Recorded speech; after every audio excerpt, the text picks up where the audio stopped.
to the Pesky Report, a podcast for Red Sox fans.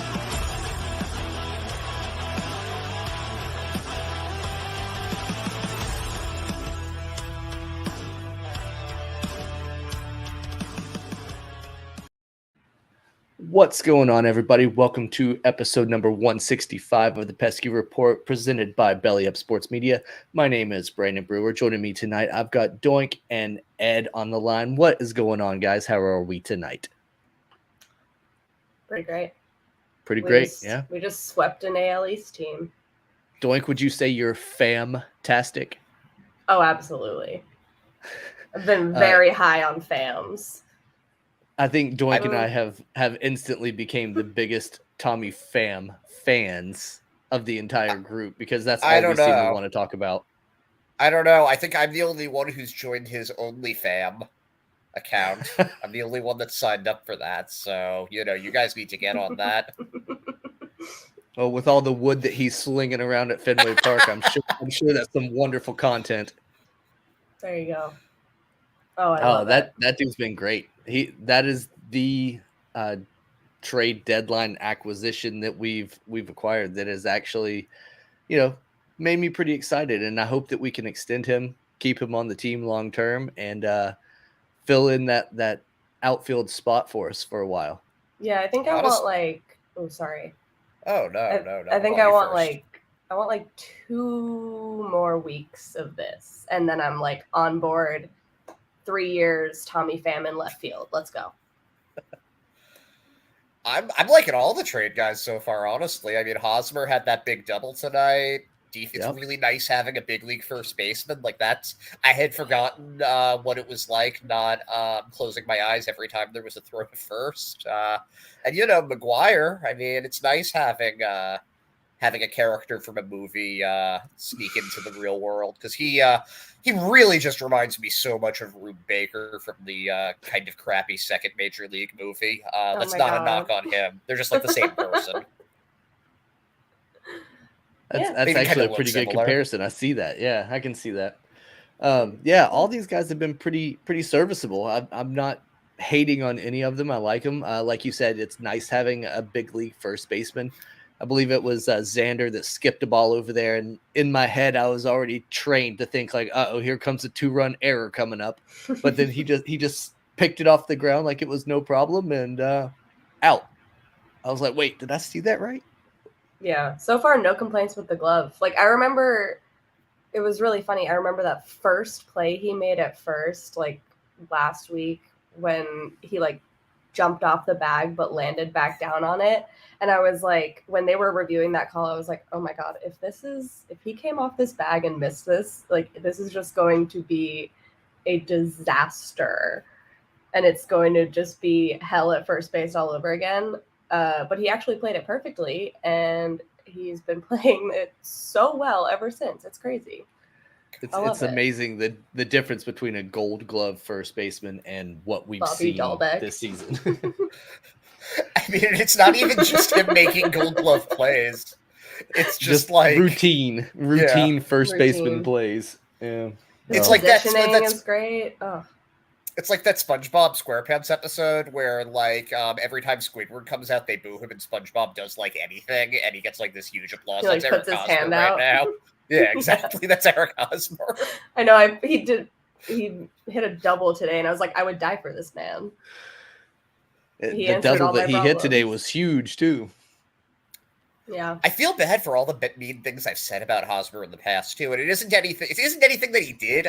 When he was with Kansas City, I just thought he had kind of like resting douche face. And I'm not saying it now. Does in a way. He does kind of have like that.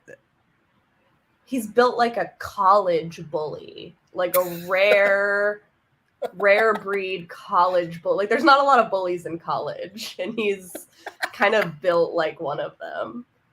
But I like it now that he's on my team. So I don't think I've ever said anything bad about him on public record. So we're good.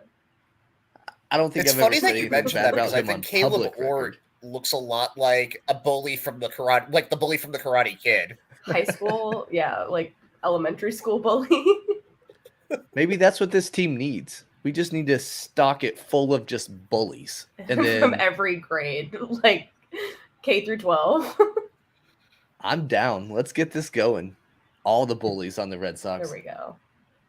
I do remember one douchey thing that Eric Hosmer did when he was a member of the Kansas City Royals. It was the All-Star game after they made after they had won the World Series. The Royals manager was the manager of the All-Star game and all that stuff. And I remember Hosmer was standing there. He's like, "Oh, we're not afraid of the big lights. We've been here before." And I was like, what a douche comment to make. About the All-Star game. The big lights at the All-Star game. I was like, wow, really, guy? Really high stakes. But now he's on the Red Sox, and I love him, so it's good. Exactly. So obviously we won tonight, so that's the highlight of this episode. We have officially won a series against an American League East opponent. It only took until August 11th to win the first series in our division. I don't want to mention the technicality of it because I know this wasn't a makeup game, right? Was this scheduled to be like this, or is this a makeup game? It's a scheduled 1-game series, kind of like the weird scheduled 5-game series that they had back in May. Because it's because of the CBA stuff, right? Yeah. Okay. Okay, cool. So this counts and was not a makeup game and was an act. Sick. Love that. Great. Yeah. The applause kept happening. But it does kind of suck that it had to be a 1-game series would be the only one that we could manage to win. But it's not the only one, it's the first one. I gotta say I'm wrong. You're absolutely right. You are right. Coming off of the previous 2 games that we had been seeing the Red Sox play against the Atlanta Braves, it was nice to at least get a dub. So we've got a series against, I don't know if you've heard, we do have a series against an AL East team very soon. And they suck right now. Starting in less than 24 hours. Allegedly. Wait, there's an AL East team that sucks that isn't the Red Sox. They can't play themselves. Well, just currently, not long term. They should have kept Joey Gallo. Should have kept Joey Gallo. Yeah, those sociopaths in New York. I forgot about them. Yeah, they're coming to town. Since the Gallo trade, the Yankees have been in a downward spiral, and the Dodgers have been on a rocket ship to the moon. They haven't lost. It's the Gallo effect. Also, he went oppo. Joey Gallo hit an oppo home run last night. Pinch hit oppo home run. I into my veins. Give me that all day. That's fucking amazing. I love when a guy just kills it with a change of scenery. Amazing. And the narrative is fun too. It's going to be really interesting. Honestly, just this whole upcoming playoffs in 2 months is going to be, there's just so many plot lines going into that. It's going to be fascinating. Oh, and add in the extra wild card team and all that stuff. It is going to be a very interesting playoffs. One that it looks like we're going to get to watch from the seat of our couch and not have to have any real rooting interest. So as baseball fans, we can just kick back and enjoy it. Go Mets. That's who you're cheering for. Oh, yeah. I'm trying to think who mine would be at this point. I guess I don't even know. I guess I kind of have a soft spot for the Dodgers right now just because I like Mookie and Freddie Freeman. Yeah, it's fair to like a couple players, I guess. The Red Sox-Mets alliance is super strong because, we have our common enemy. We yell it every time we're in the same place together or when we're not in the same place together. I'm also biased because I live in New York and I can get to Citi Field in under an hour, so I love going to Citi Field. City's great. It is a really nice Such stadium. A great park. It's it's up there. Speaking of great parks, I believe it was in our group chat. Somebody posted the list of the top 10 worst parks. Bad list. Let's talk about that for a minute. Really stupid list. Yeah, I'm trying to pull it up real quick. I have some serious beef with that list.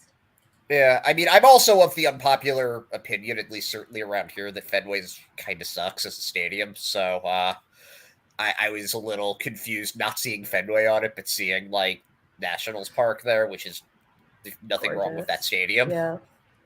It's one of those things that if any like publication put Fenway or Wrigley or any of those parks on there for like the worst parks, Discredited forever. like they're yeah. automatically like, yeah, like that they would get so much hatred and just clowned on so much that it's not even worth it. I mean, Fenway's great if you don't live in Boston and you like are going to one game a year. But if you're like trying to go to a bunch of games and you just like, you know, you're doing it on a budget, there's always going to be a pretty high chance that something's going to be blocking you.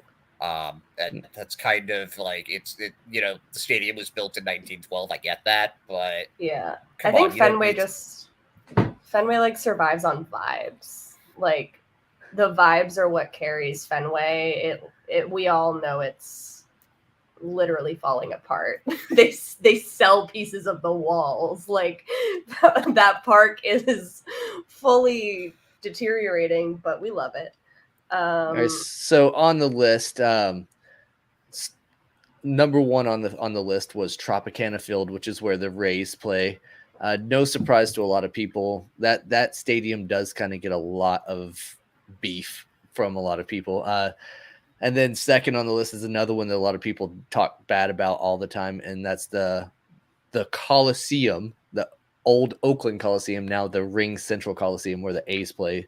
I've never been to that one personally, so I don't know from personal experience, but it's an upset. Like honestly, because at least like Tropicana was designed to like play baseball. It wasn't like the Coliseum supposed to be for football, and they just kind of adapted it for baseball. That's a good point. Yeah, that was where the old Oakland Raiders used to play, and part of the deal that they left and now the Oakland A's are trying to leave is because the city wouldn't build them their own stadium. So, and then the Marlins Park being third on this list, it's kind of shocking because that's one of those really new fancy parks that have the retractable roof. They I don't know if they still do, but at one point they had a fish tank in the backstop. They still, I think they still do. Wild. Don't they? I don't know if they ever took it out or not. Yeah. When it was built, they had it. The Trop has stingrays, so that gets more points from me instantly. I have a worst, and it's on this list, but it's way too low. The problem with the stingrays at Tropicana is they are no longer like the devil rays or anything like that. And then you can't really see the stingray pond unless you're there in person and look down at it from the center field, because they don't have any vantage point to where you can see it from everywhere else in the park. It's kind of ridiculous. I feel like I want to see a Saturday morning cartoon about like the adventures of one of those stingrays, like you anthropomorphize them and just like have them having all kinds of baseball adventures. I'd watch that show. They have like their own Major League Baseball team down there. Oh, I like that. Cool. And it's like that would be cool.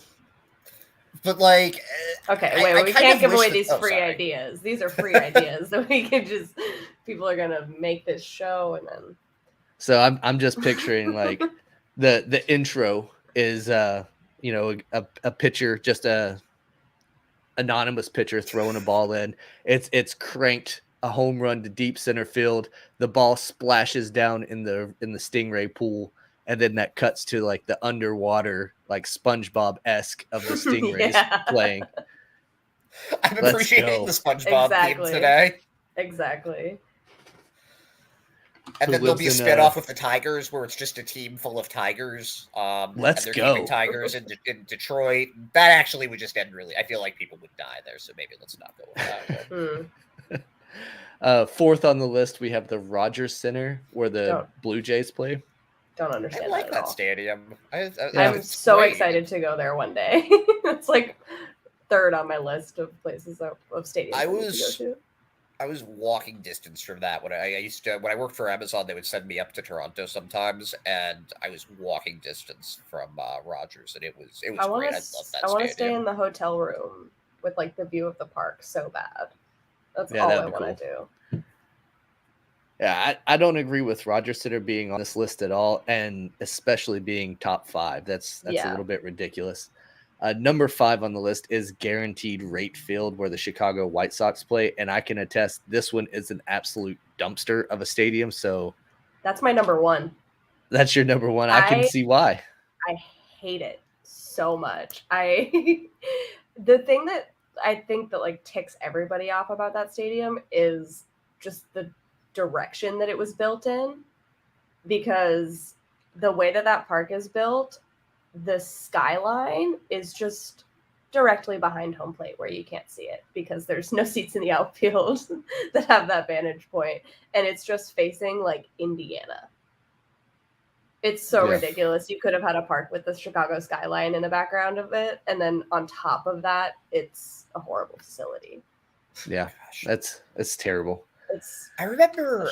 I mean, it's not a brand new stadium, right? They just changed the name to. It was Comiskey. It's the same park. Yeah. Okay, because I remember going there when I was in like 7th grade, so I think this was 2001 or 2000. The Spider-Man, the good Spider-Man movie with Tobey Maguire and Willem Dafoe had just come out. I think Attack of the Clones for Star Wars had just come out. I was riding high on those. I didn't have an issue with the stadium, but I was also in 7th grade, so I don't really remember it that well. Going to a ball game when you're a kid compared to going as an adult, 2 completely different experiences. Yeah, totally. I remember going to Fenway as a child, and I was like, this is the best place on the face of the earth. Like, there is no other place that will compare to this. And then going back as an adult, I'm like, oh, man, I paid this much money to get into this place? Really? Why can't I see anything? Also, why can't I fit in the seat? Why can't I feel my butt? That's a good point. Like, when I was 7, that seat was perfect for me. It's amazing that in 1912, everybody was that small. No one was over 5'5". Still love it though. Sorry about that. Let's see. Let's go on with this list. Number 6, you guys mentioned already, the Nationals Park. I didn't think this one was that bad either, so I'm kind of shocked to see it on the list. It was nice. I almost there was a home run ball that like just missed hitting my friend in the nuts. We were sitting like right in like center field. It was Victor Robles hit it, and it like just like if there wasn't, because it went off the wall, wasn't an actual home run, but if the wall wasn't there, the trajectory right in the balls would have been awesome, but didn't happen. Would have made a much cooler story, I'm sure. Yeah, then remember the time my friend almost got hit in the ball? Yeah, no, that's not really a good story. Speaking of getting hit in the balls, I'm sure by now Brad is on his way to the IL for getting into a mosh pit at the Metallica concert, because that's where he's at tonight. Hell yeah. 7 on this list here was the one that really kind of threw me off, because Chase Field, I've never been to it myself, but everything that I've ever seen of that ballpark looks awesome. It is. Yeah. I think this list just was like all of the stadiums with roofs or retractable roofs are bad. And I think that's just like wrong. And then you have Yankee Stadium at the bottom. And then you have Yankee Stadium, which deserves to be on this list. And I respect them only for putting Yankee Stadium on this list, despite the backlash that they'll get, because that is a soulless building. Yeah, I agree. Hate Yankee Stadium, like you said, it's like it is soulless. I would have just put it like smack dab in the middle, though. Like it's kind of like whatever. Yeah, like I would put it at like probably like 13. I mean, I haven't been to all of them, but it's definitely my least favorite of ones that I've been to. All right, let me ask you guys this then. Favorite stadium? Petco Park. Oh, I've never been there. I was outside it. I got to take a picture next to Tony Gwynn Avenue or whatever the Tony Gwynn Street is. Yep. It looked really nice, but I was there in February, so there was nothing going on there. Yeah, When I was in the Marine Corps, I was stationed in San Diego for about 4 years, and this is when the Padres were terrible, and they would give tickets to my unit, and we would have free tickets. So I would go, 20, 30 games a year to Petco, and I would just go and hang out. Like Tuesday night, I've got nothing else to do. Let's go to the ball game. It was cool. I saw a lot of cool things there too. I saw Justin Verlander's first career hit. Oh hell yeah, that's cool. That's fun. Pretty random for a pitcher. I already miss getting to see pitchers hit. Honestly, already missing it. Oh. How about you, Doink? What's your favorite stadium? Oh, I'm a nerd about it. Fenway's my favorite. I also I don't live in Massachusetts anymore, and I haven't for a long time. So now getting to go to Fenway is a treat. Sure, I still look forward to it. I love Citi Field. I love living close to Citi Field. It's great vibes. Mets fans are so fun. I'm going to Citizens Bank for the first time next weekend, so that's exciting. I'm excited. Which one's that? Phillies. Oh, cool. I've never seen them. I've never been there either. I'm gonna go see Kyle from Waltham. I'm really excited. Oh, I thought that Kyle had given him the old. Oh yeah, he's been the old Nancy Kerrigan. He's been maimed. Oh yeah, he'll be fine, right? Yeah. He just had a calf strain. I think. Yeah, I mean, he seemed like he had like he gets those sometimes. He was out for a little bit when he was with the Red Sox and when they first got him. My favorite's a minor league stadium. It's Fuller Park, the one for the Blue Sox. Yeah. Friggin' love that place. I need to go there so bad. Yeah, it's not that bad out of New York City. It's pretty close. Yeah, just go straight up. It's faster than getting to Boston for sure. Oh yeah, no, easily. I like the where the Jacksonville Jumbo Shrimp play. They have a pretty sweet stadium too. They put some I didn't realize we were counting minor league parks. I didn't either. Ed changes up the rules. I always count minor league parks. That's fair. The Brooklyn Cyclones Park is sick because you're on Coney Island. I love that place. My mom's from Coney Island. She lived in the Trump Village near there, and whenever we'd visit my grandparents, you'd see the fireworks after the games and stuff. Never got to see a game there.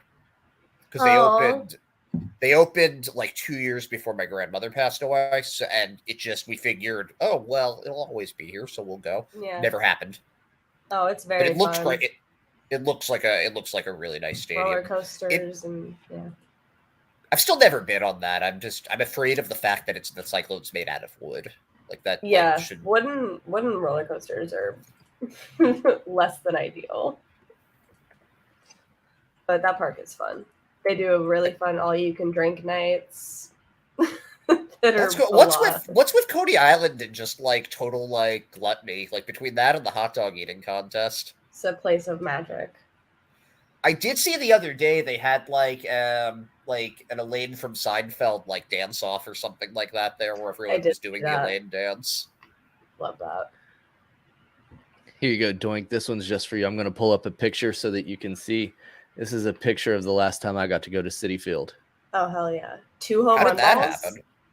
One of them was a home run ball. The other was tossed up before the game. They were playing catch and all that stuff. Yeah. Oh, okay. Yeah, it was pretty high toss.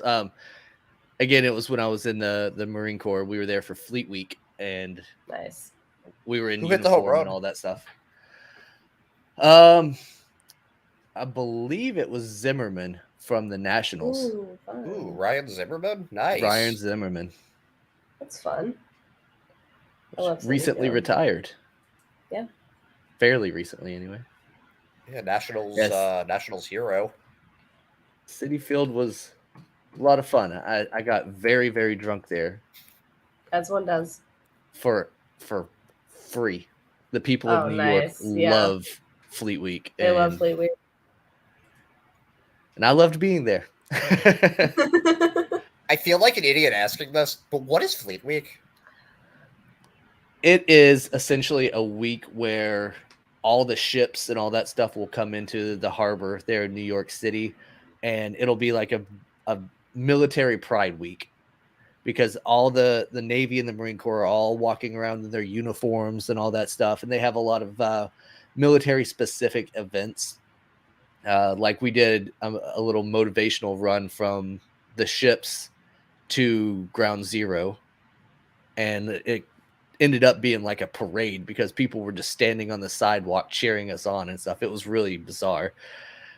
People that normally get aggravated if, traffic drives in front of them would stop on their way to work and cheer on a bunch of people that are just running and sweating out booze from the night before, because that's also part of it. Is every night you go out and you get plastered. That's like my understanding of Fleet Week as a civilian is like, oh yeah, Fleet Week is when all of them come and they go out in their uniform so that they can get laid and drink for free.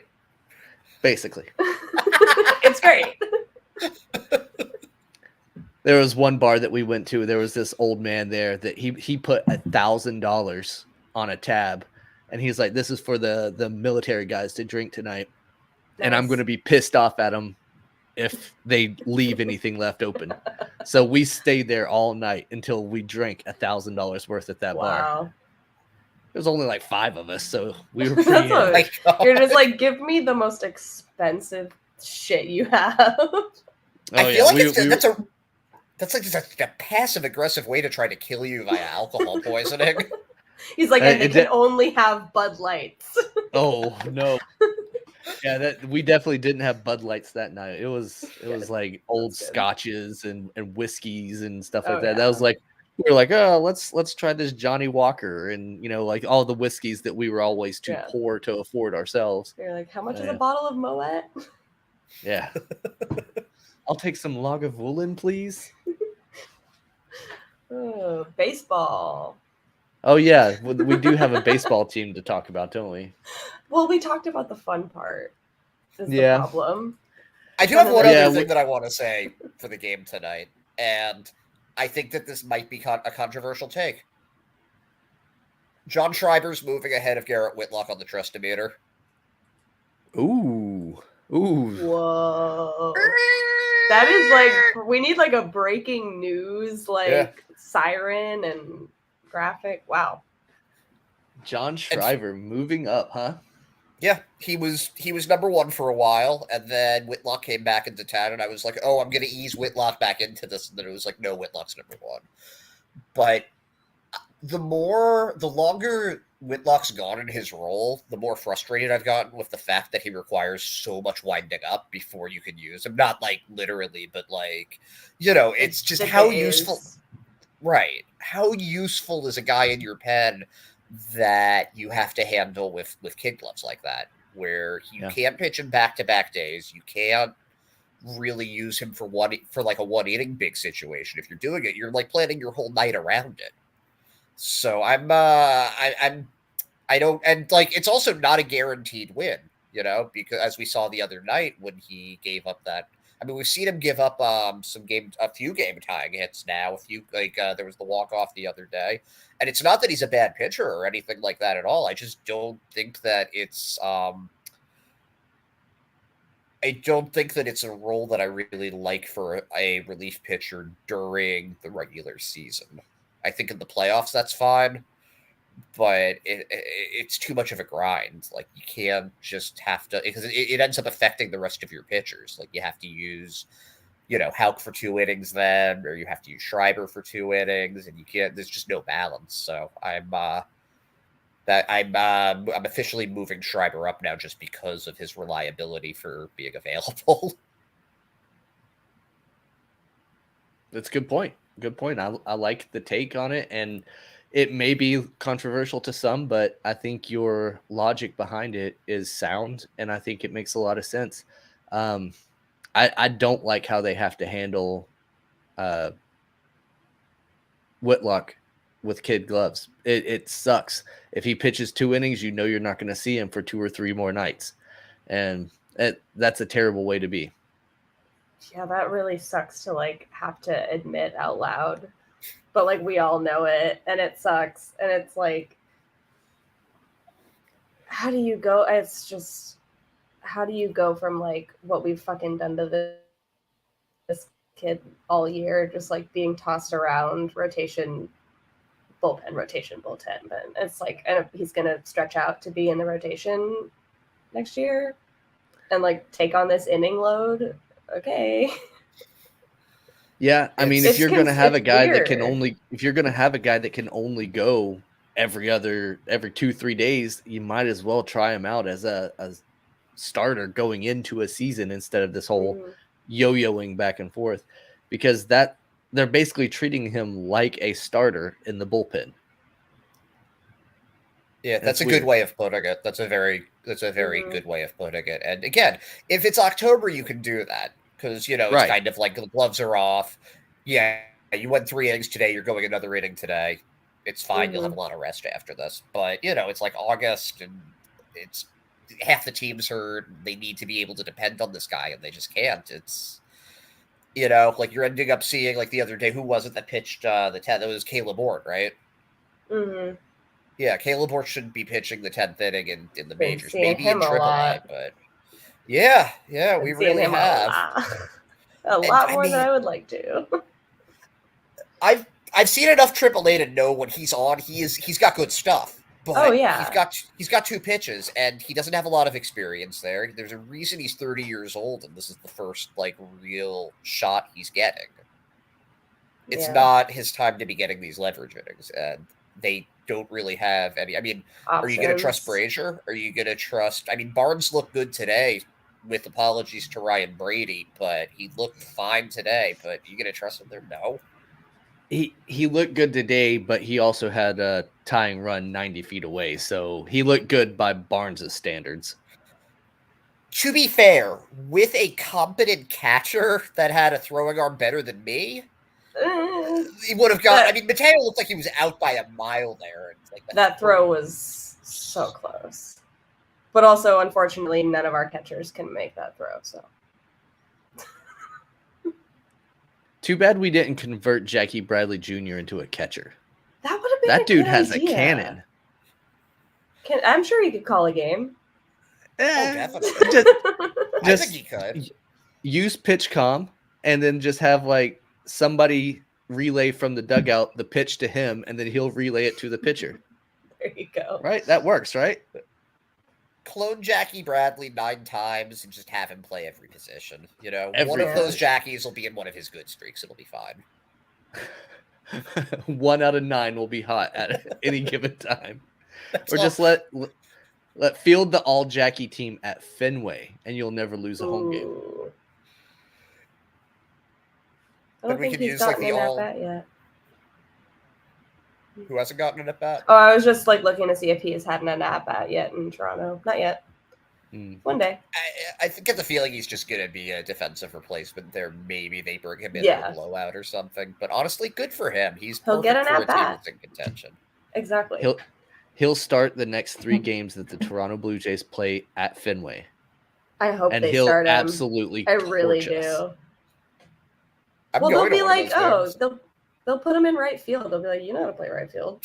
None of our fucking guys do. So I do see that happening.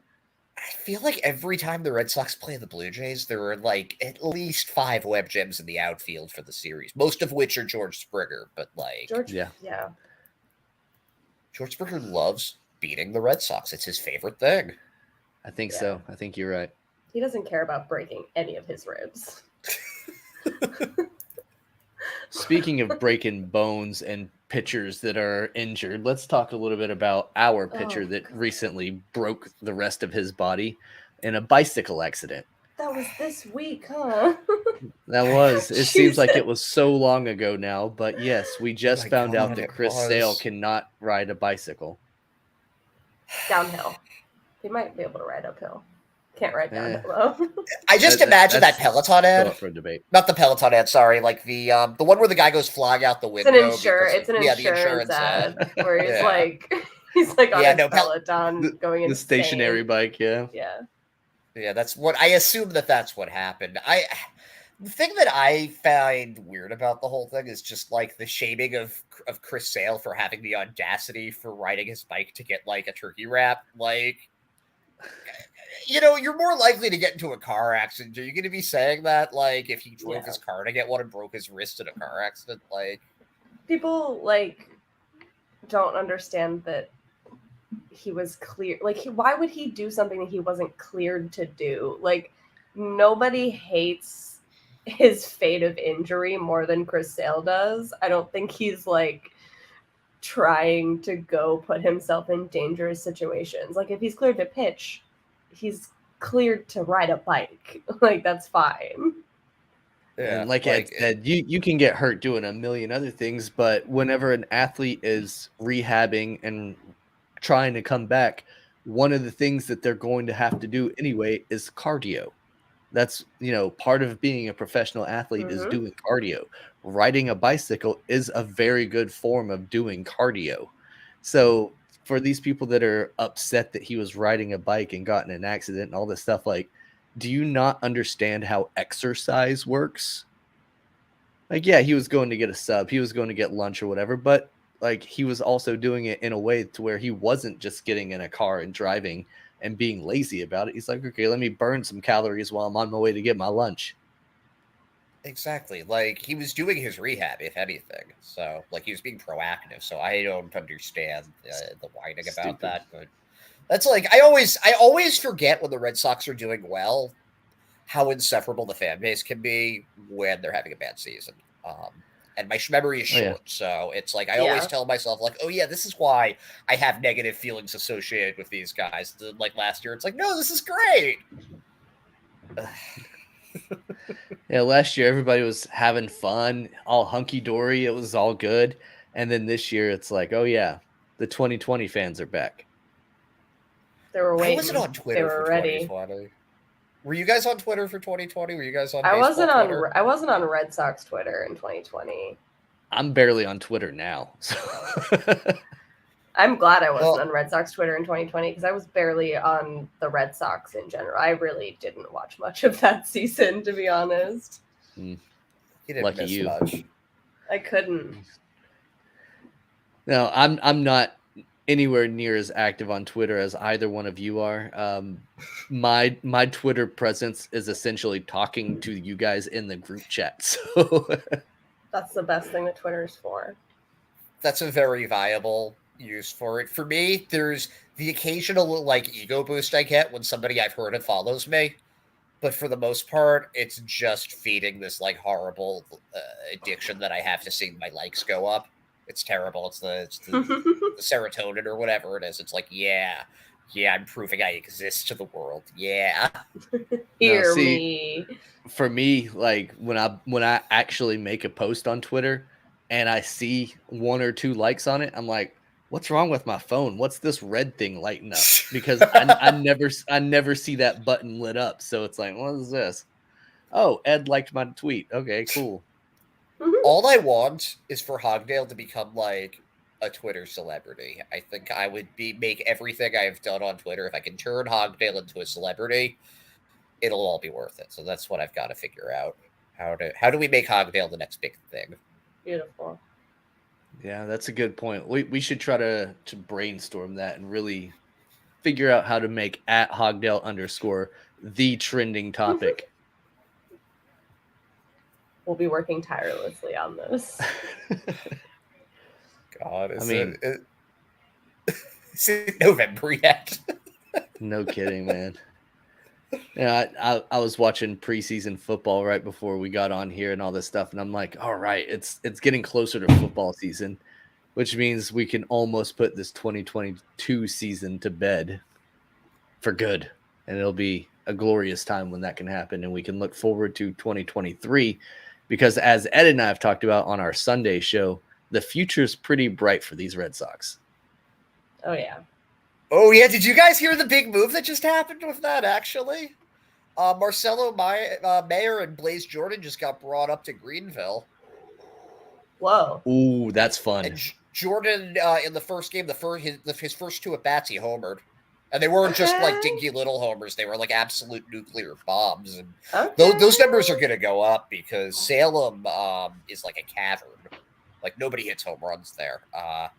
But, I mean, you're going to be seeing a lot of home runs. It's a fun lineup. It's Nick York. It's Marcelo Mayer, Blaze Jordan, Nico Cavadis, who is absolutely destroying minor league pitching right now. It's a really fun lineup. So if you want to follow some baseball, some Red Sox baseball, that's the team right now to be looking at. Yeah, I think you said in our Twitter group earlier, it's kind of like having Xander Bogaerts and Mookie Betts on the same team in the minors. Oh no, that's not Blaze, and that's not Blaze Jordan. That's Miguel Blaze. There are two Blazes in the system. Yes. Miguel Blaze is we're blazing hot. Yeah. Oh my God, Miguel Blaze is amazing. He's this like this 18-year-old kid who got signed when he was 16 out of the Dominican for like $1.5 million. And okay, so that's Xander. we haven't we haven't actually seen it yet because he's in the FCL, so we don't have access to the numbers. But apparently, like the stats that they use, like to track everything there, are absolutely off the charts. And like scouts are saying, he's not just the best player on the Red Sox team there; he's the best player in the entirety of the FCL right now. Oh wow, good. And he's going to be. There's no way, at least in my mind, there's no way he doesn't go to Salem before the end of the season, and then we actually get to see him, and things get really fun. So that's, I mean, there's plenty to look forward to because, like you were alluding to before, having Mayer and Blaze in the same system is kind of like having Mookie and Xander in the same system. If Mookie was a top prospect when they got him. Because people forget this, but he had like kind of a crappy first year. He was like a shortstop in Salem, didn't really do anything there. Had a memorable name. I actually remember, not Salem, sorry, in Lowell, because I actually remember seeing him play in Lowell because I used to go with my dad all the time and being like, his name's Mookie, and my dad being like, yeah, so what?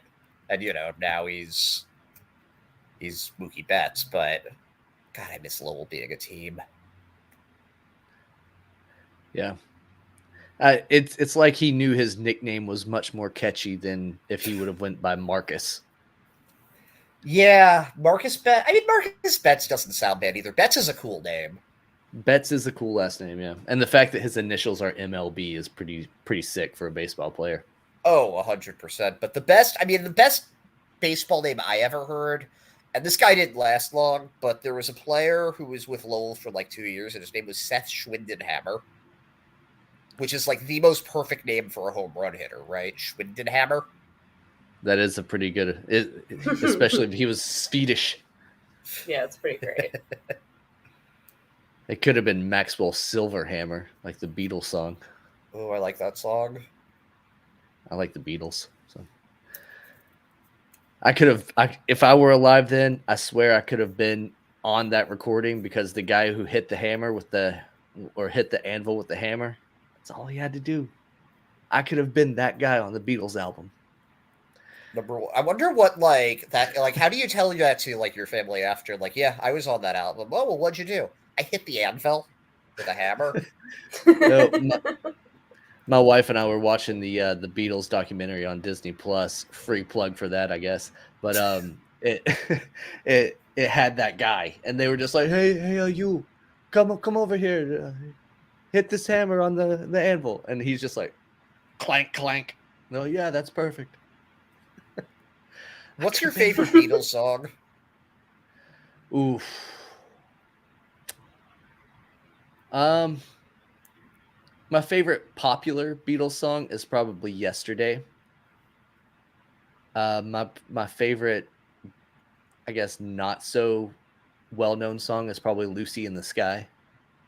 How is that not a well-known song? Everyone knows Lucy in the Sky with Diamonds. Does everyone know that one? Okay. Everyone knows Lucy in the Sky with Diamonds. Wasn't that in Across the Universe? It was. It was. Like, yeah. It's just not on. Everyone knows that song. I don't think it's on the Beatles 1 album. It is not. Oh man, I remember seeing Across the Universe. That was my first year of college. God, that was a long time ago. Jesus Christ. How about you, Jordan? Do you have a favorite Beatles song? Are you a Beatles person? Well, no, you're a really big Beatles fan. Don't hate me. The only Beatles song that I really enjoy is Day Tripper. Because she's a day tripper, yeah. It's just like me. No, I like listened to them a bunch in high school and then just kind of like, I don't listen. I guess it's not like I don't like them. I just don't listen to them anymore. But love that song. Yeah, I remember listening to them a lot when I was like little. My parents played them a lot, and Not as much as an adult, but it's like one of those. I almost feel like it's just like a part of being alive right now is that you've heard the Beatles at one point or another. Like that's like it's kind of a thing that everyone has in common, right? I think so. Everyone at least knows of the Beatles, maybe knows some of their songs, even if they don't realize that it is the Beatles songs that they're singing. Mm-hmm. So many other bands have covered Beatles songs and stuff like that, and you've heard them on commercials and all that jazz. So, man, it would be great. I'm just thinking of like old songs now. If unpopular opinion, they stopped playing "Sweet Caroline" at Fenway, I would like that. Don't care for it. It would just be weird. It's like I feel like we're at the point where you just like kind of can't change. It's just one of those things that it's like if you change that, it'll never make anyone happy. I don't know, like either way, no one's happy and everyone's happy. Also, I don't know. Okay, compromise. They're losing. Then they don't play it. They play something that more expresses that we shouldn't be happy that they're losing. Piano Man. Piano Man if they're losing, Sweet Caroline if they're winning. Well, I don't know. People might start rooting for them to lose then. I feel like it can't be like a good song. Because then it's going to be just like, oh shit, drop the ball. I want to hear Piano Man. Let's see. According to the interwebs, which never lie, it's been Sweet Caroline's been played at Fenway since 1997. So what? Before 97, what did they do? Nothing. Yeah, I mean, it was not just like a baseball game. Huh. Yeah. Just what was the first Red Sox game? Stretch. What was the first Red Sox game you guys went to? Oh God, I don't remember. I was really young. I don't remember exactly when. Yeah, mine would have been in the late 80s, early 90s. Yeah, it was 1995 for me. It was like 5 or 6, so probably like 90, 91. Definitely post 2000 for me, probably. Like you're an actual child. We're old. I'm not really sure which one it is. Maybe a little from this side, a little from this side. Little column A, little column B. I'm almost 27. I don't know. I don't think I'm that. I'm a baby, but I'm almost 27 in like 4 years. 2 months, thanks, unfortunately. Every time I'm on with Hogdale, it's like, oh yeah, you're 23. What's that like? To me, that's a baby. Oh yeah, no, to me it's like he hasn't even been born yet. 3 years younger than me, and you are an infant. but you would have been in high school at the same time. You would have been a senior when he was a freshman. Mm-hmm. I probably would have driven him to school. Let's see, he's 23. So when I graduated high school, he was not even in preschool yet. Damn. Well, I feel better now. There's that. Where we are now. There's that. And now he has a bigger Twitter following than I do. So there's that. And it's only going up according to Ed, because that's our mission, is to strap a rocket ship on his back and get him 1 million Twitter followers. Yeah, he didn't actually like my idea that I initially had for him. Apparently, like the idea of a Hogdale sex tape, he's just not into it. It worked for Kim Kardashian. Come on, man. You saying that it's not going to work for you? Spin that.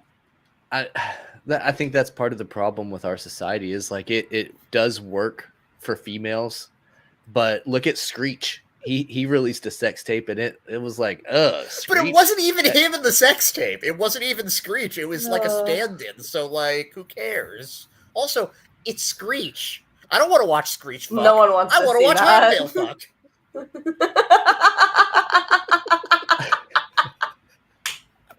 I might have to clip that part of this episode and just make that a soundbite. Wow, we need a button with that. On a soundboard. Oh man. So baseball. The Braves. That was fun, wasn't it? See what happens when we have bad baseball to talk about. We so avoid it. at all costs. But those games really were truly frustrating. Like, I have just been avoiding talking about them this entire episode. We're just kind of beating around it because those were two winnable games, and it's kind of been the story of the entire season that they just couldn't figure it out.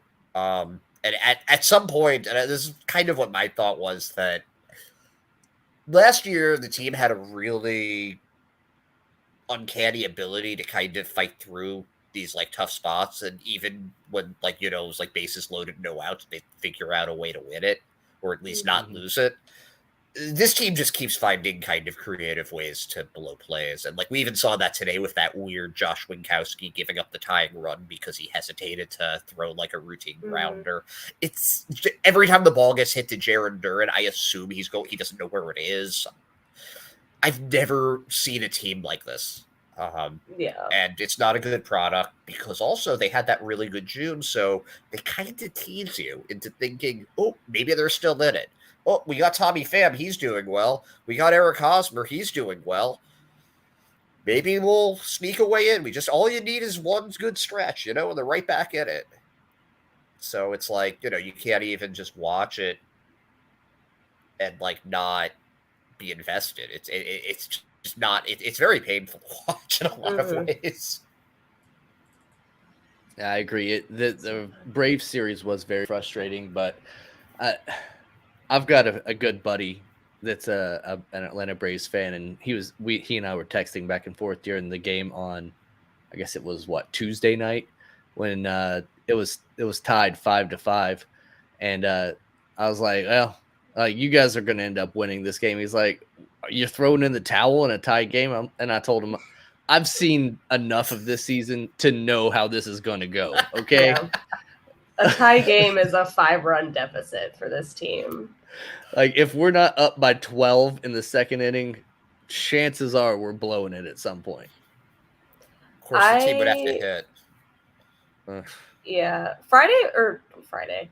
Tuesday was somewhat of an enjoyable game until the end, because, like, that was the most fight I have seen from this offense, I think, since June. And in June, they didn't even really need to fight because they were just killing everyone. Yeah, they were world beaters for a moment. Like last year, we were definitely the comeback kids. Like, that team could come back from any run deficit. And seeing them go run for a run with the Braves for a second, and then it being Darwinzon Hernandez's fault again. Why is he on the roster? Like, I don't get it. We got rid of Jake Diekman, and we replaced him with worse Jake Diekman, which is unbelievable. Yeah, I'm almost. It's hard for me to agree with that, because it's like, really, the guy walked the bit, kept on walking him, but Darwinzon did it too. He did it too, and he did it worse. Jake Diekman can throw a strike. It gets crushed, but he can throw a strike. Walking the bases loaded is my least favorite thing to watch in sports, in all of sports, I think. Walking the bases loaded, or walking in a tying or go ahead run. That comes to it, but that really breaks the camel's back. So yeah, Brave series, big fat L all around. Not the only good thing that came of it was that Tommy Pham hit homers in back-to-back games, and that was pretty cool to see. Yeah, he had three in a row, right? Yeah. I mean, it was a 2-game series, so I get what you're saying. But no, he actually had three consecutive games with home runs. He doubled today. Wow, we're right back to square one. We went full circle. We're right back to Tommy Pham. It all comes up, Pham. Everything is coming up, Pham. It is. Got it. Welcome to the Pham. Welcome to the Pham. So going forward, let's hope that Tommy Pham is a Yankees killer, because that's next on the horizon for the Boston Red Sox. And Friday's game, which now is about 22 hours allegedly from starting, is Domingo Germán versus Nathan Eovaldi. Fuck yeah. I love Domingo Germán and how bad of a piece of shit he is and how funny he is to like. He's such a fun pitcher to face because he sucks as a person and also sucks as a pitcher. Love it. Remember when the Yankees had Jordan Montgomery and they traded him for a center fielder that they didn't need, and now they have to use Domingo Germán? And the center fielder's and also he's hurt. What I don't get it. I don't think anyone still understands it. I saw like a paywalled like John Heyman article that was like explaining the Jordan Montgomery trade, and I was like, I'm not reading that. I'm not paying to read that.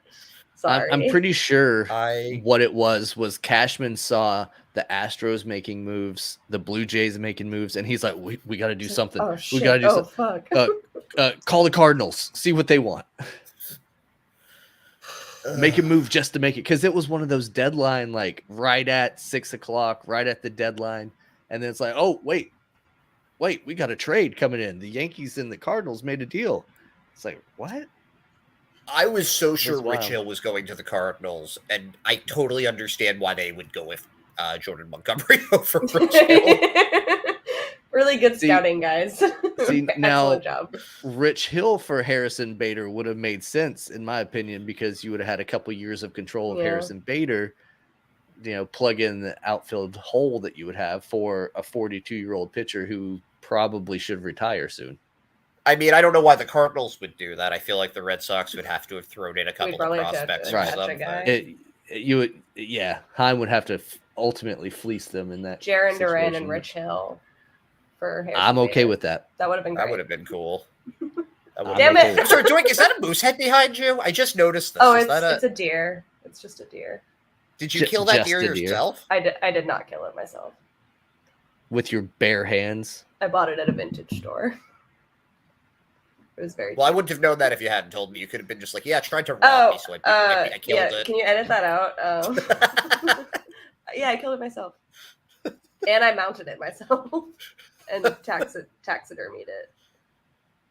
You're just a jack of all trades. I dabble.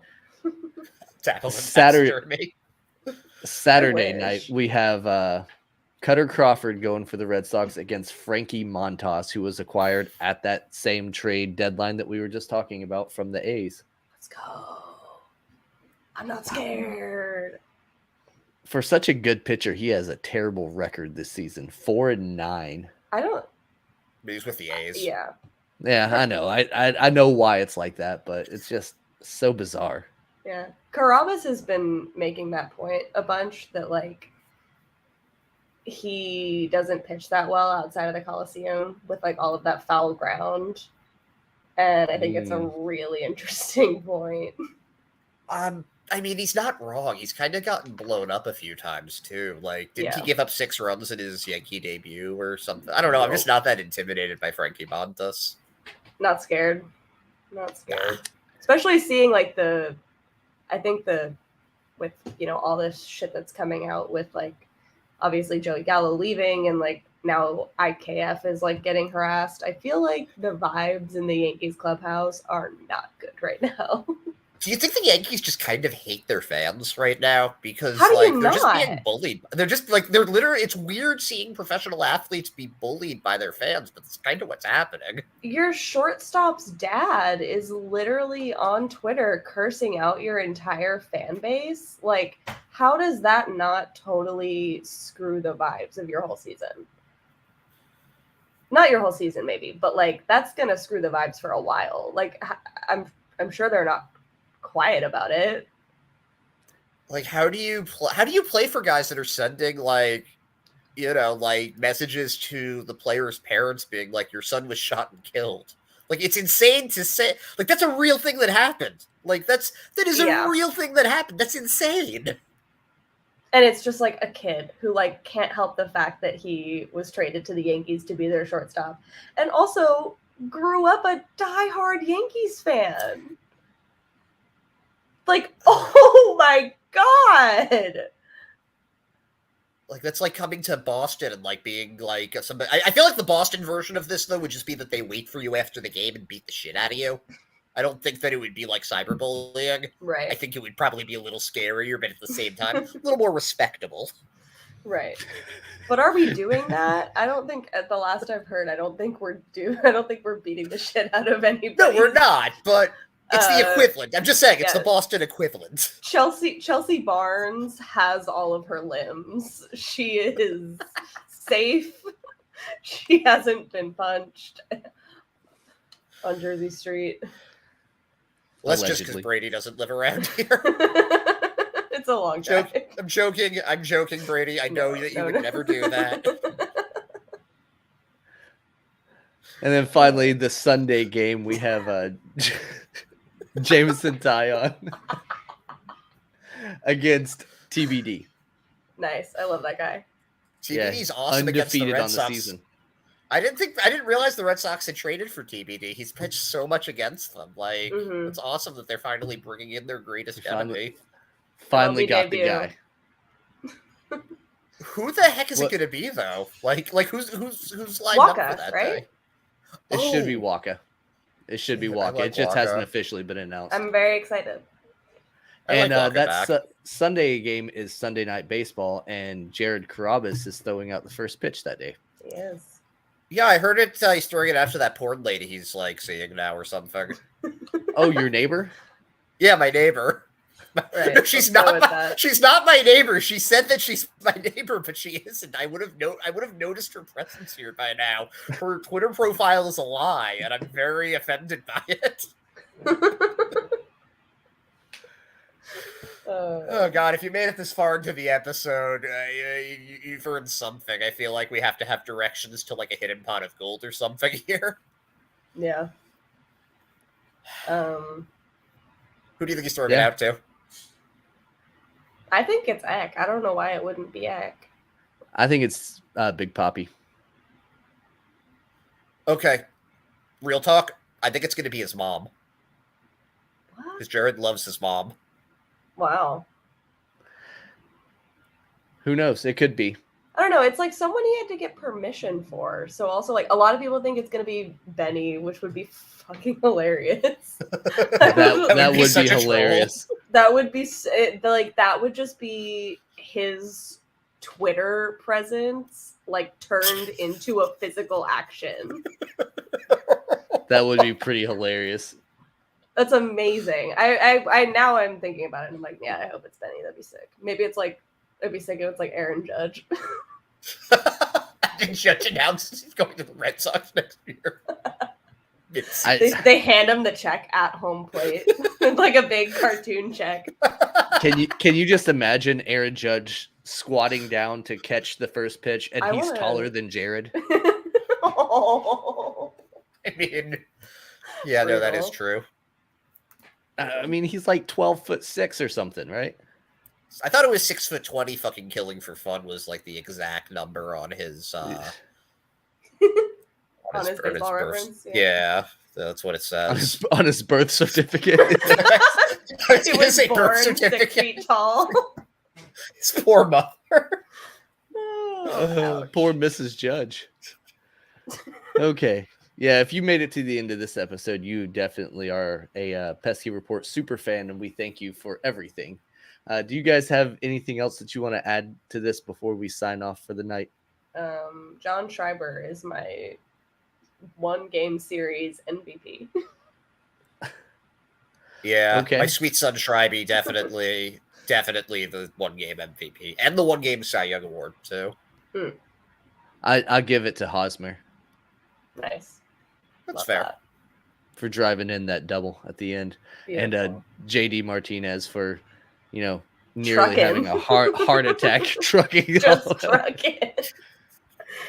Speaking of trucking, you guys saw earlier in the game, I think it was on the Pham double with Jarren Duran going from first to home. So like in fast. 4 seconds. So fast. If only he could do other things well. That's the only thing that he's really got going for him is that he's really good at it. Yeah. He's really good at that. I miss when he was getting on base regularly. That was fun. That was fun. Yeah. Same with like Franchi whenever he was actually productive. I love Franchi. I do too. One day again. Maybe, hopefully. We'll see. All right, guys. Like, subscribe, do your thing, and we'll see you guys back here Sunday night to talk about the Red Sox and the Yankees. Bye. Thanks for watching. Make sure to follow us on Instagram, Twitter, and Facebook at Pesky Report. Make sure to like, subscribe, and leave a review. Thank you for listening to this Belly Up Sports Podcast Network product. Some said we go belly up, so we made it our name, and we're still here.